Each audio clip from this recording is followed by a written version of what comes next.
Well, Psalm 58 had as its central metaphor that of the enemies of God's people being snakes. Psalm 59 will portray David's enemies as dogs. We have a occasion for this psalm when Saul sent men to watch David's house in order to kill him. So Saul has posted men to stalk David in order to find an opportune time to end his life. So this is the situation out of which David wrote this psalm of lament. That also contains some cursing, some imprecations as well. There's the context for you. Saul sent men to watch his house in order to kill him. And David prays for deliverance, for protection from these bloodthirsty men, men who lie in wait for him, stir up strife against him, try to undermine him at every turn.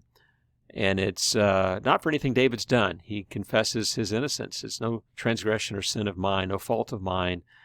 So I'm innocent in this matter. And so he prays that God would wake up, come and meet me and see.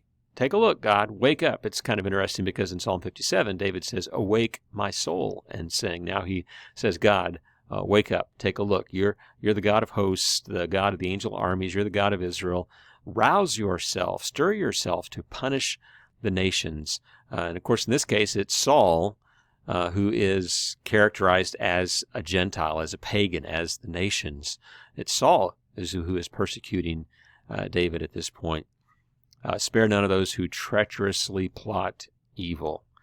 Yes, that pretty well describes what Saul was doing for David, plotting evil, trying to destroy him. The enemies are described here as prowling dogs. It's something of a chorus because this occurs again later in the psalm. Each evening they come back howling like dogs, prowling about the city. And notice they've got a sword in their lips. So it is their word. It is their attempt to speak ill of David and turn the people against him. And notice they think they're able to get away with it because they're saying, who will hear us? It's a similar theme. We saw that in Psalm 53. The fool says, there's no God, there's no justice, there's no judgment, so we have nothing to worry about. But verse 8 tells us, no, that's not the case. The Lord laughs at them. It reminds us of Psalm 2, the very second psalm that says that the Lord laughs in heaven at the foolish attempts of the nations to overthrow his rule. And David turns to a simple trust course here by saying, O God, O my strength, I'll watch for you. For you, O God, you are my fortress. My God in his steadfast love will meet me. God will let me look in triumph on my enemies. We'll see that same image in the next psalm as well, Psalm 60. The imprecation or the curse in this psalm is a little different. This time he says, kill them not. Normally he's like, hey, kill them and fast. Here he says, kill them not, lest my people forget. Make them totter by your power and bring them down. So in other words, he wants shame to come upon them. Let them be embarrassed so that people will learn from them. Let them be trapped in their pride for the cursing and lies that they utter. And then he says in verse 13, then consume them in wrath, consume them till they are no more, that they may know that God rules over Jacob to the ends of the earth. It's a very clear prayer for justice, and that the result of that would be greater knowledge of God.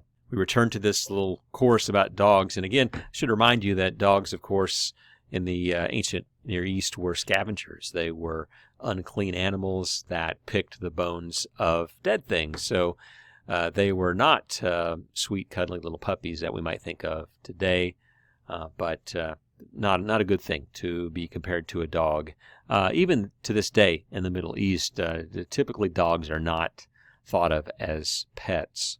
And David concludes the psalm with utter confidence. I'll sing of your strength. I'll sing aloud of your steadfast love. In the morning, again, echoes of Psalm 57.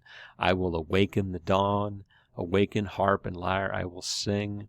You've been a fortress. You've been a refuge in the day of my distress. I'll sing praise to you. You're my fortress. You show me steadfast love.